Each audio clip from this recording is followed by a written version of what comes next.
स्वामी। राधा स्वामी दयाल की दया, राधा स्वामी सहाय, राधा स्वामी। आइए साध संगत व प्रेमी जनों से आप बीती सुनाएं। आज के युग में कोई किसी का नहीं है,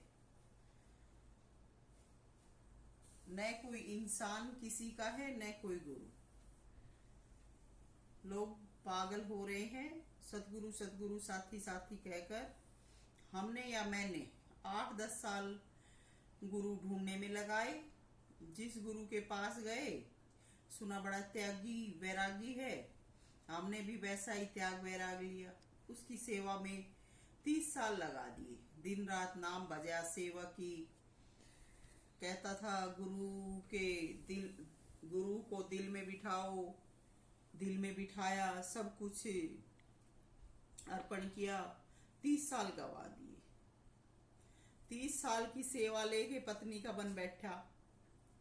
अब क्या, अच्छे बंगले गाड़ी संगत बढ़ा ली, अब क्या शिष्य कुछ नहीं। अब क्या, तो ये गुरु की सेवा का फल मिला। रो मुंह माथा पीट के समय हाथ से निकल गया, बच्चों का जीवन भी रह गया, बच्चों को जीवन में कामयाबी नहीं मिली। टुकड़ा तो मालिक ने पहले भी दे रखा था, अब भी दे रहा है, तो जो किया उसका क्या परिणाम? कोई परिणाम नहीं। बदनामी मूंड माथे बांध दी, ये आज गुरु हैं। सच्चाई कहो तो गुरु निंदक, ना कहो तो मरो दुनिया में बर्बाद होगे। तो क्या कहें, बोलो। 40 साल त्यागी बन के दुनिया अपनी बना ली, और फिर पत्नी और बच्चे सबसे आगे कर लिए। जो कभी सपने में भी नहीं दिखते थे, छोड़ गए थे, विदेशों में जाके बस गए थे, आज वो अपने हो गए। आज आलीशान भवनों में बैठना, बिना छत की गाड़ियों में चलना। जो आलीशान महल में रहने वाली थी, वो इनकी ठोकरों में कर ली। ये गुरु ने माला माल किया। 40 साल जिस पत्नी ने घर से निकाले रखा, जो ऐसी दुश्मन बनी रही कि ब्याह शादी में बच्चों को आशीर्वाद तक नहीं दिलवाया, जिसने क्या घर में नहीं बुलाया, और ईब वह पत्नी बन के उसके दौरे खड़ी हो बैठे, फोटो खिंचवा और उसके गैल रंग रेली मनावे। ये वक्त से तो इस सविता देवी ने गुरु भगवान बनाकर पूजा, सेवा की, और वो आज इनका मुंह देखे। कर लो तुम भी वही इसकी तरह जी जान से सेवा। आखिर में याद सविता आएगी। दिन रात चिल्ला रहा है, गुरु सेवा करो, गुरु सेवा करो। तुम भी करो तुम भी समर्पण खूब। भगवान कुछ नहीं है क्या? अब ऐसा सब कुछ करने के बाद जो हुआ, तो मुझे अपनी माँ की कहानी याद आ गई। मेरी माँ मुझे बचपन में सुनाती थी। वो मेरा छोटा भाई भी होता था, मैं भी होती थी, दूसरी बहनें भी होती होंगी। बाद में उनकी शादी हो गई थी, तो लेकिन वो छोटा भाई और मैं तो सुनते थे। माँ सुनाती थी कि एक औरत या लड़की थी, वो अपने माता पिता के साथ कहीं घूमने गई थी, तो दुर्भाग्य से आंधी तूफान आ गया। वो अपने माता पिता से बिछुड़ गई। कोई पहाड़ था जंगल में, वो उसके पास पहुंच गई। माता पिता से बिछुड़ के वो पहाड़ के पास जंगल में पहुंच गई। वहां कोई कुटिया दिखाई दी, तो सोचा कि मैं इस कुटिया में जाके बैठ जाऊं, सो जाऊं, क्योंकि जंगली जानवरों का खतरा था कि कभी कोई जंगली जानवर उसको न खा ले। तो वो उस कुटिया में गई। उस कुटिया में कोई आदमी सोया पड़ा था, और उसका पूरा शरीर सूलों से बिंधा पड़ा था। वो दुख से कहा रहा था, आंखें उसकी बंद थी। लड़की ने उसको देखा, देखकर दुखी वो उठी, सोचा अगर मैं रोज इसकी सूल निकालूंगी तो ये ठीक हो जाएगा। नित्य प्रति उसकी सेवा करती, सूल निकालती। ऐसा करते करते आखिरी वक्त आ गया, 2-3 सूल बची थी। कोई औरत आई, उसने औरत को साधु की रखवाली के लिए छोड़ दिया और स्वयं पानी लेने चली गई, क्योंकि उसको सब प्रबंध करना पड़ता था।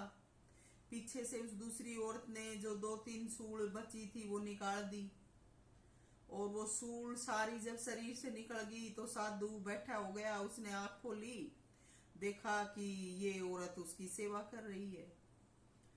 साधु उस औरत की इस प्रकार की सेवा देखकर उस औरत पर खुश हो गया, जबकि सेवा दूसरी औरत ने की थी।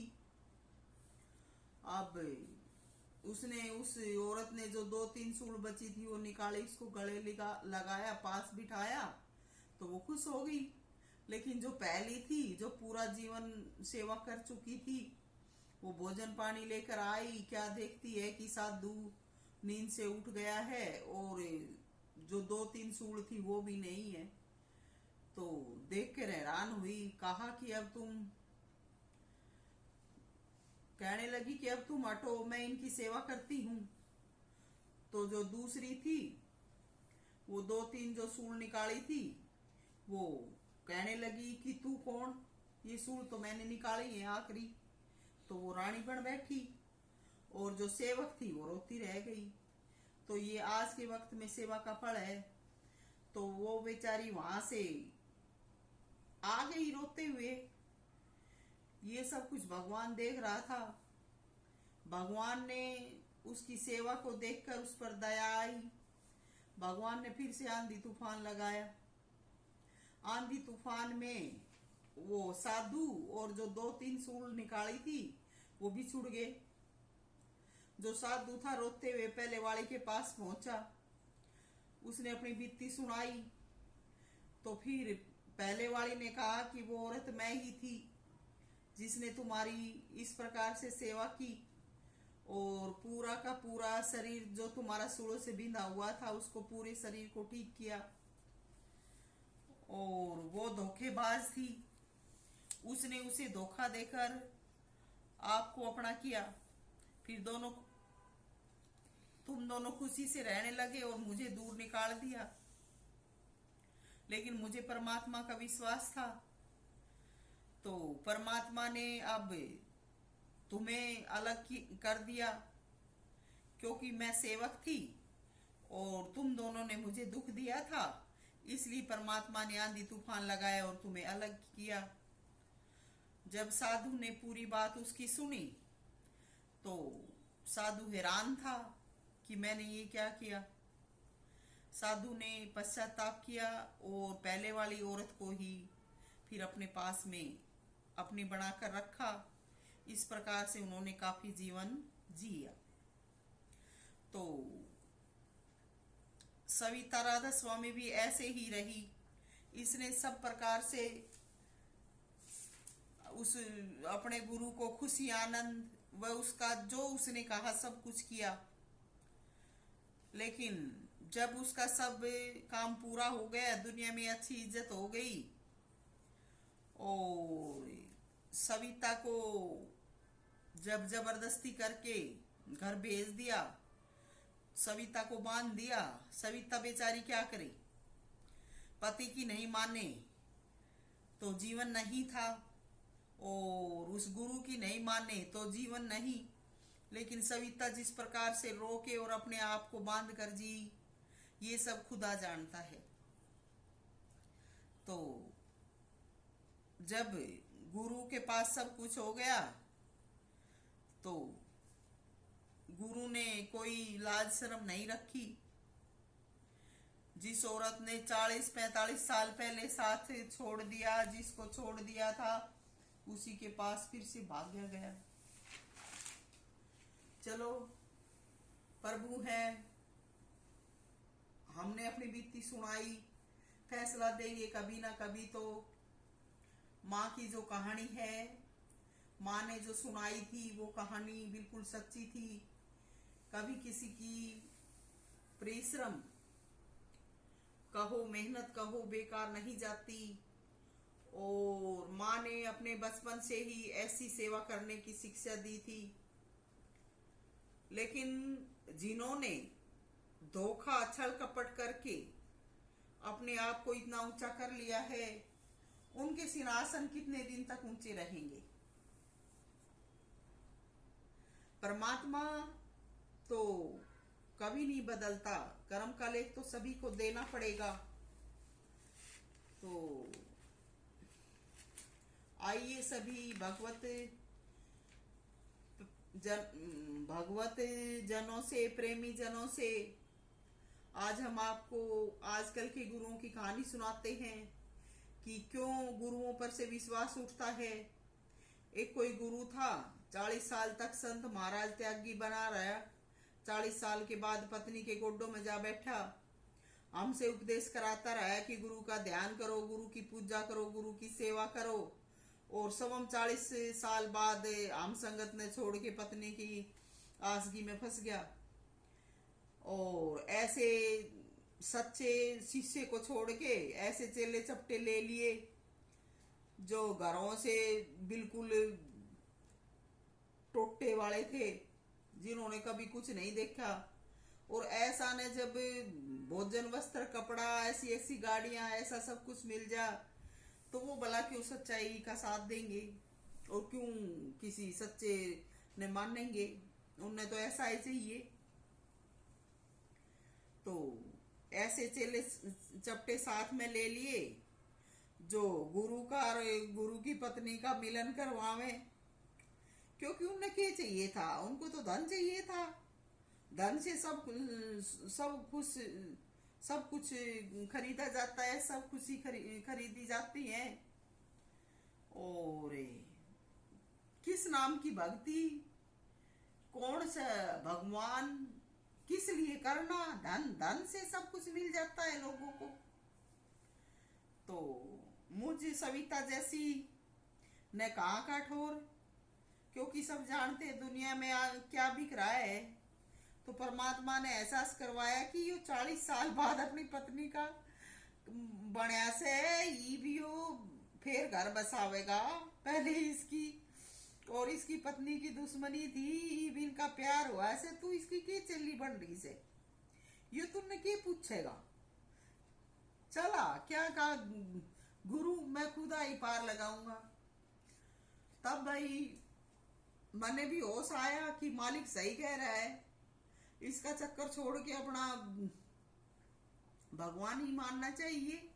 नहीं तो जो बचा कुछ ऐसे वो भी गवा बैठूंगी। कहाँ की भक्ति, कहाँ का मोक्ष। तो ये गुरु है आज दुनिया में। स्वार्थ पूरा ना हो तो चेले बना लिए, और फिर कोई दूसरा ऐसा मिल जा जो उनकी झूठी सच्ची में हाथ आ मिलाता रहे और जो करवावे अच्छा भुंडा करता रहे, तो उनसे उनका फिर मतलब हलौन लाग जैसे। फिर वो ही उनके चेले और वो ही उनके सब कुछ सर्वस। तो क्यों भगवान ने पूछेंगे, क्यों अच्छे सच्चे चेला ने पूछेंगे आजकल के ये त्यागी गुरु से। और ये ऐसे ही उनके सहयोगी साथी हैं, उनका इतिहास भी उठा के देख लो। तो एक जगह पे जब मैं वहां जाती थी दिनों में, तो मैंने ताराचंद की वो किताब थी वो पढ़ी थी। उसमें लिखा था कि भाई बंधु कुटुंब कबीला सब मतलब की यारी है, अपना मतलब निकल गया फिर लगता जग को खारी है, क्यों आया था क्या करना है ये भी कभी विचारी है, ताराचंद्र है चोरों के संग उसकी क्या साहूकारी है।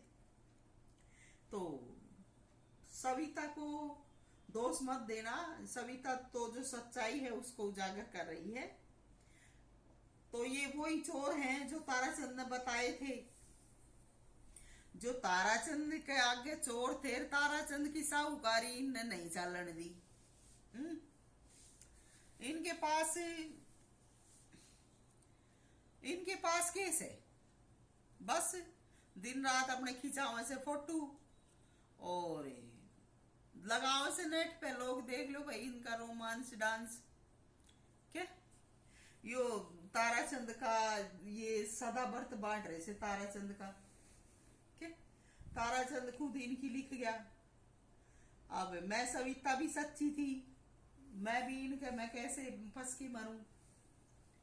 तो इनका पैसे का जो मतलब से वो हल होना चाहिए। इन्हें क्यों भक्ति करनी? क्या ताराचंद इनने बांध के पागल बना लिया। जब ताराचंद की साहूकारी नहीं थी और ये उन दिना के चोर सरी भी और बढ़ गए फल फूल के, तो इनकी की साहूकारी, इनका के सत्संग, इनका के नाम। जब ये ताराचंद ने नहीं मानने थे तो उनका ये के नाम लेवे थे। पर उसके बेचारे के कोई संतान नहीं थी, और जब कोई संतान नहीं हो तो समाज दुनिया में संसार में कोई न कोई सहारा लेना पड़े से। अब सच्चे झूठा का अगर इनका हल निकाले कि वो सच्चा ये झूठा, तो ये मारण खाने आवे। इसलिए बेचारा जो हकीकत थी वो तो लिख गया के। पर उन दिना में तो इन उसके पीछे पड़ के उससे दबा के और अपनी बड़ाई करवा ली, और उसका जो खजाना था उसके ये मालिक बन गए। और आज जहां भी वो सच्चा था, इसलिए लोग उसके नाम की वजह, तो उन दिना में उसकी जो सच्चाई थी उसकी वजह से लोग उन जगह पे आ जा रहे थे, और इसी वजह से वहां धन भी आ रहे थे।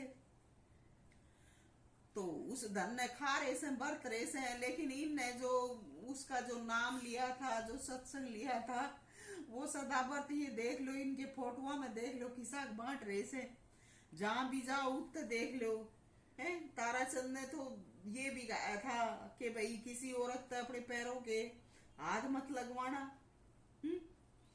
और जो जो सच्चा हो उसी का हाथ लगना चाहिए था, लेकिन आज के हो रहे से। तो ये ताराचंद ने भी सदा व्रत मिलन लाग रहे से, सदा फल। तो बोलो भाई इनके पीछे थारे भी खूब फोटो खिंचवाएंगे, आगे आगे तुमने भी रखेंगे, तुम भी दुनिया में खूब मशहूर हो जाओगे। फिर उसके बाद में जब तारा मूड माता फूट जा, जब तुम देख लेना के। तो इनका की ज्ञान से, इनकी क्या की भक्ति से ऐसे ईमानदार होते तो ये हमारे जैसे भक्त प्रेमियों की भी इज्जत रखते, हमसे भी प्यार प्रेम रखते। क्यों मारे थे इतनी जलन इन हुई? क्यों हम इन ते इस प्रकार के हुए हैं? तो हम इनसे ऊपर थे, हर प्रकार से हम इनसे ऊपर थे। इसलिए इन हमारी बेइज्जती बदनामी करके अपनी इज्जत बढ़ाई, क्योंकि लोगों ने तो चुटकुले चाहिए, खाने चाहिए। लेकिन समय हर चीज का होता है। परमात्मा अजर अमर है, परमात्मा सच्चा न्यायाधीश, न्याय करने वाला है। दूध का दूध, पानी का पानी करता है। तो जो गुरु ऐसे ऐसे भोग विलासी हैं, खुदा उनका किसाड़ा लाग गए से। इस सविता जैसी का सवाल ये है कि ऐसे कामी जो गुरु हैं, हम उनकी सेवा करके उनसे केला क्या? उबड़ तो वे दिन रात तो उन चेलियां पत्नियां कह उनके पीछे रहे, और आम चेली फिर उनकी के है? बस उनका पोचा भारी, उनका खान पान का उनका बंदोबस्त प्रबंध करे जहां, और वह फिर मौज मारे। यो भक्ति देख लो भाई। यो कौन सा उदार से। अब हमें तो एक राधा स्वामी जो असली मत था, उसमें एक गुरु का सतगुरु का उसकी पूजा, उसका दर्शन बताया था। तो ये हम इसके साथ इसकी पत्नी का फोटो देख के करा है। 40 साल पहले जब वो अलग होगी थी, और जब ईसा त्यागी वैरागी वो था, तो जब तक उन गुरु का गए इसने अपना फोटो खिंचवा के दोनों का साथ लगाना था। लेकिन कौन जाने से इन बातों ने कुछ भी करो क्या इन बातों को कोई जानता नहीं है? कुछ भी करो, मन चाही करो। ताराचंद दौरे तो लिखवा ली, आप बड़ा नेमी भरती, और उसके गए 25-40 साल बाद में देख लो भाई ये नेट पे फोटो आ रही सकूब इनके नेम बर्थ देख लो। अब क्या करूं? मने तो हंसी आवे से, क्योंकि मेरी भी आंख खुल रही से कि हम भी काम पागल हो गए थे। तो जब एक गुरु का राधा स्वामी जो मत था उसमें एक गुरु का दर्शन बताया गया था, तो ये 10-10 लुगाई लेके जो गैल बैठे से इन हम की का इनका जब हम गुरु ने देखा तो इनका भी हमने साथ शकल अक्स दिखे से, तो हमारे समय क्या में लग रहा है से क्या? तो दो आत्मा में एक आत्मा तो समा नहीं सकती। और यो ही कारण से कि किसी की नैया पार नहीं हो रही, इसलिए सारे मझधार में डूबे पड़े से। क्योंकि गुरु का दर्शन बताया गया था, गुरु के साथ ही सारी खलकत ने देखे जाओ भाई दिन रात है। तो कहाँ का परमात्मा, कहाँ की भक्ति है? लोगों ने पाखंड बना लिया। जो असली सच्ची भक्ति थी वो दबा ली, उसको प्रकट नहीं होने दे रहे। तो जो भगवान का जो प्यारा होता है, भगत होता है, वो अलग ही होता है। कुल परिवार में पैदा होता है, लेकिन कुल परिवार का दिखावा करके वो ऊपर नहीं उभरता। वो भगवान की भक्ति से, सतगुरु की भक्ति से ऊपर उभरता है। और जो इस प्रकार के परिवार न लेके न परिवार की दोष दिखावे से, उनने का जो अपना बड्डापन दिखावे से, वह भगत नहीं, वह न्यू कुगत हो रहे से, उनकी कोई गति नहीं। तो भगवान और भगत अलग ही चीज है। भगत कभी भी अपने भगवान से दूर नहीं होता। भगत का अगर समाज दुनिया में ब्याह शादी हो जाता है तो वो अपनी जिम्मेवारी निभाता है, लेकिन वो अपनी पत्नी का, परिवार का ये दिखावा नहीं करता, क्योंकि ये चीजें दिखावे की, दिखाने की नहीं होती। तो आजकल के ये गुरुस हैं, ये इनकी गत से भाई ना मानो सविता ने कर लो इनते दोस्ती है, खूब हमने घुमावेंगे, खूब होटला में खाना खुआ के खूब इनके साथ मजे लो, और कोई दिन में फिर जब